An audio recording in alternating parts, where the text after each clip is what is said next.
Olá, meus amigos, minhas amigas, futuros técnicos de INSS. Estamos de volta aqui para mais uma aula de Direito Constitucional, hoje nossa aula número 3. Olha, na aula 2, na aula anterior, nós estudamos aqui alguns assuntos importantes. Nós estudamos os direitos sociais, estudamos também o restante do artigo 5º, importantíssimo artigo 5º da Constituição, e nós começamos no finalzinho da aula a tratar do tema nacionalidade. E é exatamente daí que nós vamos seguir hoje. Os artigos 12 e 13 da Constituição Federal tratam desse assunto que é um tema sempre cobrado em provas de concurso, que é a nacionalidade. Eu cheguei a dizer para você que nacionalidade é um vínculo oficial, jurídico, formal, que une a pessoa ao Estado, tornando esta pessoa parte integrante do povo desse Estado. Então, se você tem nacionalidade brasileira, significa que você mantém com o Estado brasileiro um vínculo oficial. E é esse vínculo oficial que faz com que você integre o povo brasileiro, ok? Agora, veja bem, de que maneira alguém adquire esse vínculo com o Estado brasileiro? Bom, existem dois momentos onde você pode adquirir o vínculo da nacionalidade brasileira. Logo no momento que você nasce, nesse caso você tem a chamada nacionalidade originária ou primária. Ou então você adquire em um outro momento, diferente do momento do nascimento, ao longo de sua vida. E nesse caso você terá a chamada nacionalidade derivada ou secundária ou ainda adquirida, ok? Bom, aquele que tem a nacionalidade originária ou primária é o brasileiro nato. E aquele que tem a nacionalidade secundária ou derivada ou adquirida é o brasileiro naturalizado. Até aí, meus amigos, nós vimos na aula passada. Agora, nos interessa nesse momento, quem é o brasileiro nato? Como é que faz para você adquirir nacionalidade originariamente? No momento do seu nascimento. E como é que faz para você adquirir a nacionalidade através da naturalização ao longo de sua vida? Bom, a nossa Constituição, ela traz 3 situações de brasileiro nato e traz 2 situações de brasileiro naturalizado. Ela leva em conta, para determinar a nacionalidade nata brasileira, 2 critérios. O critério do local do nascimento, que é chamado de territorialidade, ou jus solis. E ainda ela leva em conta o critério do sangue, da filiação, que é chamado de jus sanguinis. Tudo isso que eu estou te falando eu vou registrar aqui para que você possa copiar aí, tá certo?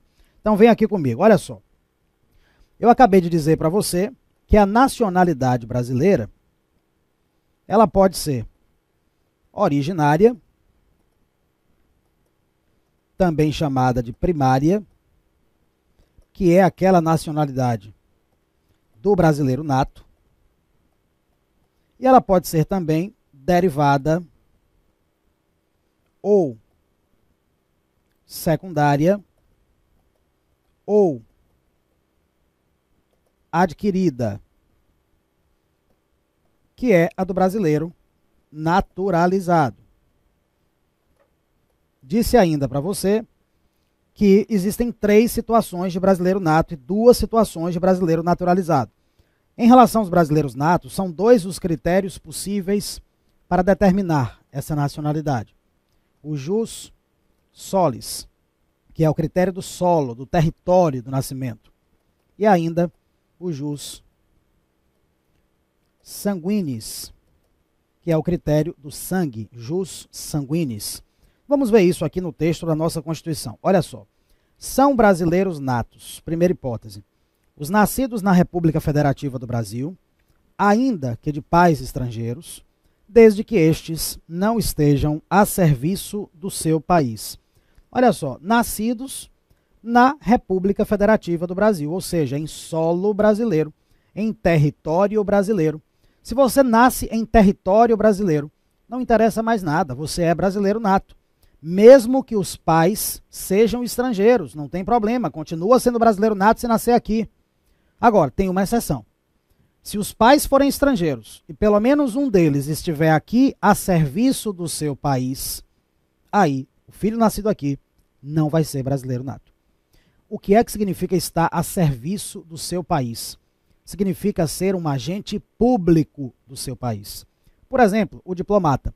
O diplomata está a serviço do seu país, ok? Então, o filho de um casal de estrangeiros, diplomatas, que trabalham aqui no Brasil, filho que nasce aqui, não é brasileiro nato, ok? Agora, o filho de um casal de turistas estrangeiros. Não estão aqui a serviço do país. O filho nasce aqui, é brasileiro nato. O que não significa que ele não possa ter também a nacionalidade lá do país dos pais. É possível? Depende do que diga a legislação de lá. Veja bem, a nossa Constituição, ela diz quando é que a pessoa tem ou deixa de ter a nacionalidade brasileira. Ela não entra no mérito da nacionalidade lá de um outro país, nem poderia, por uma questão de soberania. Cada país é soberano para estabelecer suas próprias regras a respeito da sua própria nacionalidade, ok? É plenamente possível que a pessoa tenha a nacionalidade brasileira e, ao mesmo tempo, também a de outro país, se a legislação de lá assim determinar, tá certo? Então, nasceu no Brasil é brasileiro nato, com a única exceção do filho de pais estrangeiros, estando aqui pelo menos um deles a serviço do seu país. Neste caso, nascido aqui, não vai ser brasileiro nato, ok? Muito bem, esse é o critério do jus solis, também chamado de critério da territorialidade, porque é isso que se leva em conta aí para determinar a nacionalidade originária brasileira. O local onde a pessoa nasceu, o território onde a pessoa nasceu, ok? Agora, você vai perceber que nessa segunda hipótese aqui, ó, a coisa muda de figura. Porque o indivíduo vai ser brasileiro nato sem ter nascido em solo brasileiro, em território brasileiro. Mas sim por outro critério. Olha só, os nascidos no estrangeiro, olha aqui, nasceu fora do Brasil, de pai brasileiro ou mãe brasileira, desde que qualquer deles esteja a serviço da República Federativa do Brasil. Veja, você é um diplomata brasileiro e mora num outro país. Lá você está a serviço da República Federativa do Brasil. Se você tem um filho nascido lá no outro país, esse filho é automaticamente brasileiro nato, mesmo nascendo lá. Não precisa fazer nada, ele é automaticamente brasileiro nato, o que não impede que ele tenha também a nacionalidade de lá daquele país. Aí vai depender do que diga a legislação de lá. Ok? Muito bem. Esse critério é o do jus sanguinis, porque o que determina esta nacionalidade brasileira não é o local onde a pessoa nasceu, mas sim o sangue brasileiro que esta pessoa tem correndo nas veias, já que o pai é brasileiro ou a mãe é brasileira, estando lá a serviço da República Federativa do Brasil, ok? Então temos aqui o critério do jus sanguinis, é o critério do sangue, é o critério da filiação. Agora note que não precisa ser os dois pais brasileiros não, um ou outro, ou o pai ou a mãe, estando lá a serviço da República Federativa do Brasil. Agora aqui na linha C, que é a terceira e última hipótese, de brasileiro nato, nós também vamos ter o critério do jus sanguinis, porque o indivíduo também vai nascer em outro país e será brasileiro nato, em primeiro lugar, pela filiação, pelo sangue. Olha aqui comigo. Os nascidos no estrangeiro, de novo nascem no estrangeiro, de pai brasileiro ou de mãe brasileira, desde que sejam registrados em repartição brasileira competente, ou venham a residir na República Federativa do Brasil e optem, em qualquer tempo depois de atingida a maioridade, pela nacionalidade brasileira. Veja bem, você nasceu lá no outro país. Seu pai é brasileiro ou então sua mãe é brasileira. Se estivesse lá a serviço da República Federativa do Brasil, você seria automaticamente brasileiro nato, seria a hipótese anterior. Mas mesmo sem que este pai brasileiro ou esta mãe brasileira estejam lá a serviço do Brasil, mesmo sem isso, ainda há duas possibilidades do filho nascido lá ser brasileiro nato. Primeira possibilidade, se ele for registrado na repartição brasileira competente, que normalmente é a embaixada. Ok? Pronto. Automaticamente será reconhecido como brasileiro nato, não precisa fazer mais nada. Ou então, se isso não ocorrer, ainda há uma segunda chance. Pode este filho vir residir aqui no Brasil, fazendo ele mesmo a opção pela nacionalidade brasileira em qualquer momento de sua vida, depois de atingida a maioridade. E ele também será reconhecido como brasileiro nato. Ok? Agora, note que é uma coisa ou outra. Veja bem, nasceu no estrangeiro, filho de pai brasileiro ou de mãe brasileira, que não estão lá a serviço do Brasil, porque se estivesse a serviço do Brasil, o filho automaticamente seria brasileiro nato. O que é que tem que fazer para ser brasileiro nato? Primeiro, registro na repartição brasileira competente, ou, e não ir, ou vir residir aqui, fazendo a opção em qualquer momento de sua vida, depois da maioridade, pela nacionalidade brasileira. Em um ou em outro caso, a pessoa será reconhecida como brasileira nata. Ok? Está claro aí? Mais uma vez, temos o critério do jus sanguinis e não do jus solis. Olha, tem países que adotam apenas o jus solis para determinar sua nacionalidade originária. Tem outros que adotam apenas o jus sanguinis. O Brasil resolveu adotar os dois critérios. Temos um critério misto para a determinação da nacionalidade originária brasileira, do brasileiro nato. Temos o jus solis na primeira situação e temos o jus sanguinis na segunda e na terceira situação. Ok? Agora, e como é que funciona a naturalização? Como é que alguém que não é brasileiro nato pode vir a se naturalizar no Brasil? Um estrangeiro. Como é que ele pode se naturalizar no Brasil ao longo de sua vida? Bom, ele vai ter que passar pelo procedimento chamado de naturalização. Na verdade, existem dois tipos de naturalização. Eles estão aqui na sequência, olha só. São brasileiros naturalizados. E aí nós temos essa primeira hipótese e temos essa segunda hipótese. Essa primeira, da linha A, costuma ser chamada de naturalização ordinária. Naturalização ordinária. E a da linha B costuma ser chamada de naturalização extraordinária. Extraordinária. Então, ordinária, a linha A. Extraordinária, a linha B. Vejamos como é que funciona aqui a primeira hipótese de naturalização ordinária. Os que, na forma da lei, adquiram a nacionalidade brasileira, exigidas aos originários de países de língua portuguesa, apenas residência por 1 ano ininterrupto e idoneidade moral. Veja bem, de modo geral, o estrangeiro, para se naturalizar aqui no Brasil pela naturalização ordinária, ele vai ter que cumprir uma série de requisitos que estão na lei. Não estão na Constituição, estão em uma lei específica. Quais são esses requisitos? Não interessam para nós exatamente porque não estão na Constituição. Então, sua prova de constitucional não pode te perguntar quais são esses requisitos, porque eles são dados pela lei. E esta lei, que é o Estatuto do Estrangeiro, não está no programa do INSS, não se preocupe. Ok? Agora, veja bem, se esse estrangeiro for originário de algum país de língua portuguesa, veja que não é só Portugal, é Angola, Moçambique, Guiné-Bissau e assim por diante. Se for originário de um desses países de língua portuguesa, a naturalização ordinária ela será bastante simplificada, porque a pessoa só terá que cumprir 2 requisitos que a própria Constituição já traz. Então, aí nesse caso, a pessoa não vai nem precisar olhar para os requisitos da lei, porque a própria Constituição simplificou tudo, dizendo que bastará que ela comprove, primeiro, residência por 1 ano ininterrupto aqui no Brasil, e segundo, idoneidade moral. Pronto. Comprovados os 2 requisitos, residência por 1 ano ininterrupto, idoneidade moral, essa pessoa fará jus à naturalização ordinária. Ok? Agora, veja bem, você há de concordar comigo que a maior parte dos estrangeiros do mundo não são de países de língua portuguesa. Não é isso? A maior parte são estrangeiros que têm outras línguas.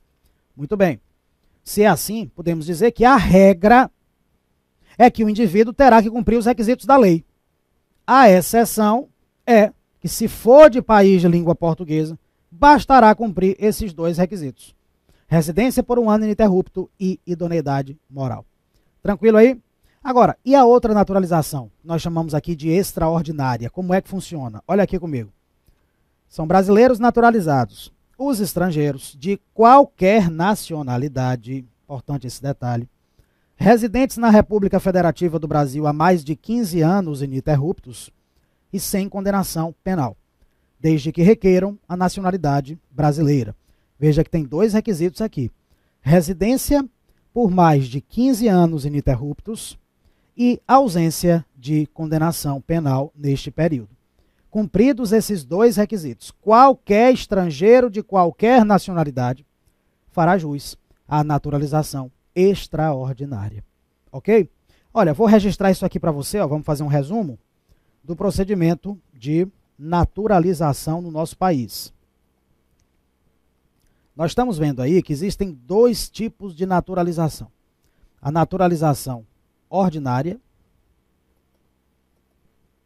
e a naturalização extraordinária.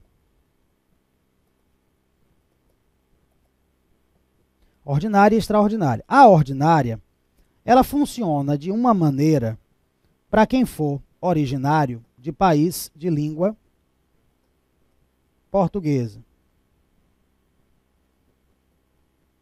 E funciona de uma outra maneira para outros estrangeiros de outras origens.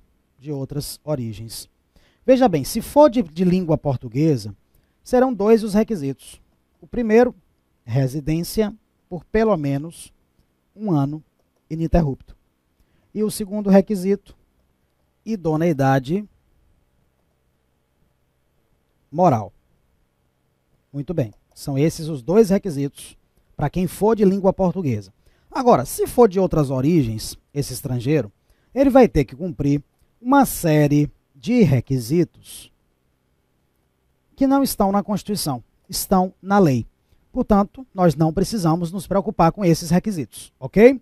Muito bem. Agora, e a naturalização extraordinária? Como é que ela vai funcionar?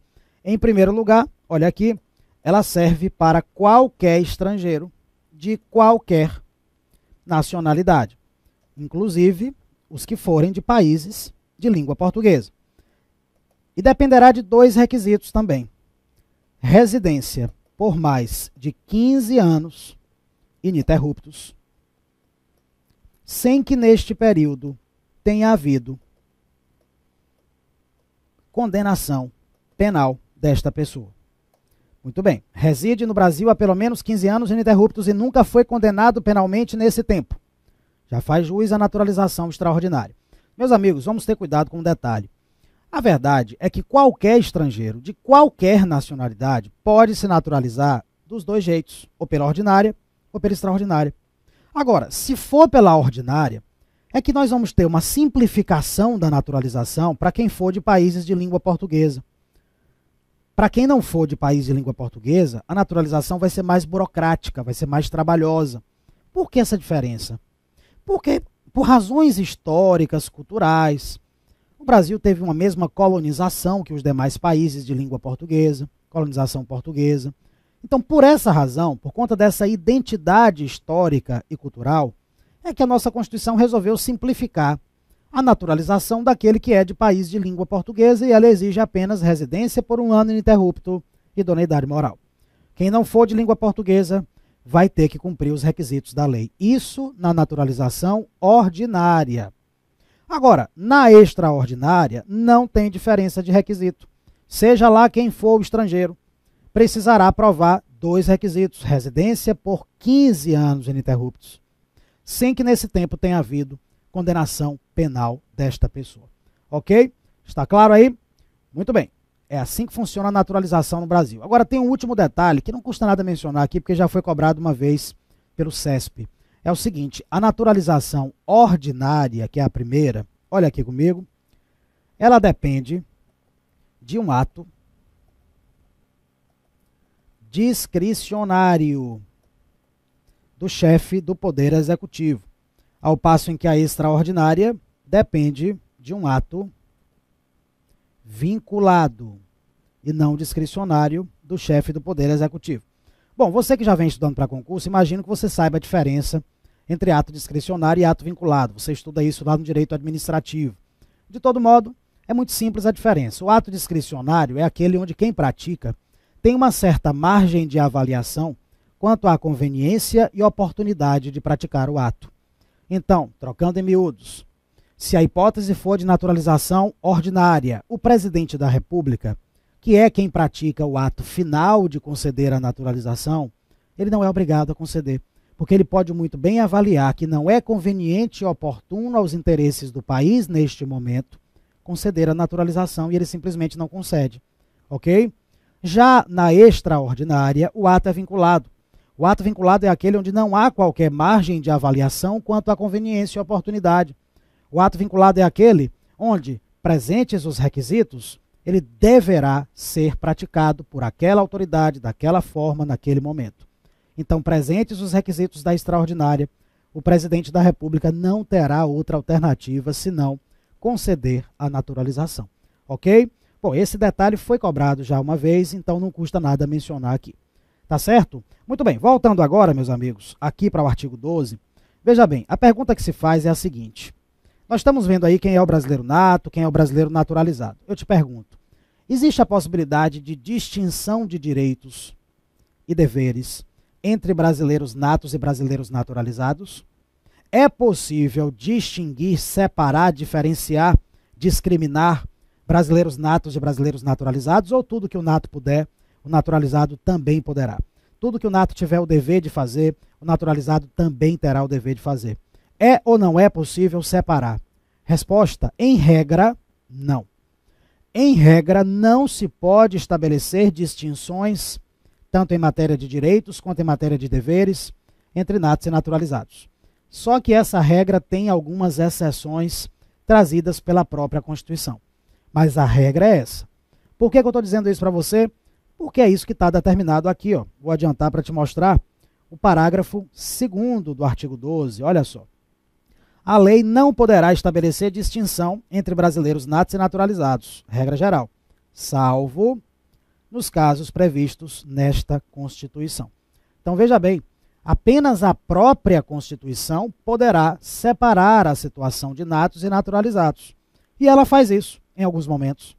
Tem um desses momentos que nós já estudamos no artigo 5º, aquelas regras de extradição de brasileiros, está lembrado? O brasileiro nato, ele pode ser extraditado? Jamais, não pode. E o brasileiro naturalizado pode ser extraditado? Em regra, não, mas tem duas exceções, tem duas situações em que ele pode. Crime comum praticado antes da naturalização, ou então por comprovado envolvimento em tráfico ilícito de entorpecentes e drogas afins, e neste caso, a qualquer tempo. Ok? Muito bem, então olha aí um tratamento diferenciado. O nato não pode ser extraditado, o naturalizado pode nesses dois casos. Tratamento diferenciado. Só se pode ter essa distinção porque é a própria Constituição que está fazendo, ok? Olha, tem uma outra situação de distinção, tem uma outra situação de tratamento diferenciado entre natos e naturalizados, que está logo aqui na sequência e é muito cobrado em prova. Eu me refiro a esse parágrafo aqui, ó, parágrafo 3º. São privativos de brasileiro nato os cargos. E aí vem uma lista de cargos que o naturalizado não pode nem sonhar em ocupar. Só o brasileiro nato. Olha aqui quais são. Presidente e vice-presidente da República, presidente da Câmara dos Deputados, presidente do Senado Federal, ministro do Supremo Tribunal Federal, carreira diplomática, oficial das Forças Armadas e ainda ministro de Estado da Defesa. Esses aí são privativos de brasileiros natos. O naturalizado, então, não vai poder. Veja que temos, portanto, mais uma situação de distinção, de tratamento diferenciado entre natos e naturalizados. Veja bem, meus amigos, esse parágrafo 3º, poucas vezes eu vi algo ser tão cobrado em concurso.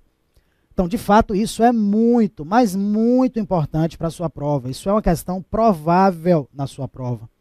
Então, coloca na cabeça essa lista dos cargos privativos de brasileiros natos, ok? Para que em breve você possa estar tomando posse como técnico do INSS.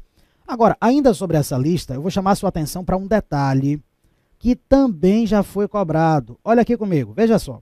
Um dos cargos privativos de natos, que está aqui, ó, é o de ministro do STF, ministro do Supremo Tribunal Federal. Bom, o STF tem 11 ministros, todos eles precisam ser brasileiros natos. Por tabela, olha só o que é que vai acontecer. O artigo 103b da Constituição, no seu parágrafo 1º, ele se refere ao Conselho Nacional de Justiça. Ele diz que o presidente e também o vice-presidente do CNJ, eles serão sempre ministros do STF. Consequentemente, por tabela, também são cargos privativos de brasileiros natos. Então, se você encontrar na sua prova, segundo a Constituição Federal, o cargo de presidente e de vice-presidente do Conselho Nacional de Justiça são privativos de brasileiro nato. Você vai marcar certo, porque são sempre ministros do STF, que é cargo privativo de brasileiro nato. Percebeu? Isso acontece em outro momento também. Olha aqui. Artigo 119, parágrafo único. Se refere ao Tribunal Superior Eleitoral, TSE. O que é que está dito lá? Que o presidente e o vice-presidente do TSE também serão sempre ministros do STF. Consequentemente, por tabela, também cargos privativos de brasileiros natos. Presidente e vice do TSE. Presidente e vice do CNJ. Ok? Importante esse detalhe, isso já foi cobrado em prova, então é o tipo de questão que só você que está estudando sabe, tá certo? O seu concorrente que não está estudando direito, ele não vai saber isso daí e não vai acertar na hora da prova. Muito bem, voltando aqui para o parágrafo, ou melhor, para o artigo 12, eu vou voltar para o parágrafo 1º que eu tinha pulado. Esse parágrafo 1º, ele se refere aos portugueses que vierem residir aqui no Brasil. Veja bem, em razão do vínculo muito próximo, histórico, entre Brasil e Portugal, a nossa Constituição resolveu estabelecer um tratamento privilegiado para os portugueses que vierem residir aqui em relação aos demais estrangeiros.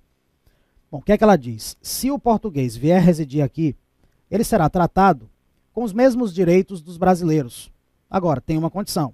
Se houver reciprocidade em favor de brasileiros que residam lá em Portugal. Essa é a condição.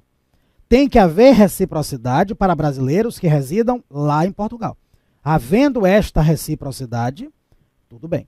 O brasileiro, ou melhor, o português que mora aqui, ele vai ser tratado com os mesmos direitos dos brasileiros, com algumas raras exceções. Tem algumas raras exceções. Às vezes, a Constituição, ela diz que mesmo havendo reciprocidade, não vai haver o tratamento diferenciado para o português. Exemplo. Digamos que o brasileiro que mora lá em Portugal possa ser presidente da República naquele país. Significará que o português que mora aqui também poderá ser presidente da República? Nesse caso, não, porque o cargo de presidente, nós acabamos de ver, é privativo de brasileiro nato. E o português não é brasileiro nato, percebeu? Então, veja bem, quando a Constituição disser que só o nato pode, é aí que ela está excepcionando essa igualdade de direitos do português residente aqui com o brasileiro. Naquelas situações que só o nato pode, o português não vai poder. Tirando aquelas situações, havendo reciprocidade, os direitos dos portugueses residentes aqui serão os mesmos direitos dos brasileiros, ok? Agora, olha o detalhe, esse português não está se naturalizando no Brasil, não. Ele continua sendo estrangeiro. Agora, por ser um estrangeiro de Portugal, é que ele passa a ter esse tratamento privilegiado em relação aos demais estrangeiros. Ele passa a ter o privilégio de ter os mesmos direitos dos brasileiros, com algumas poucas exceções. Ok? Isso está dito aqui no parágrafo 1º.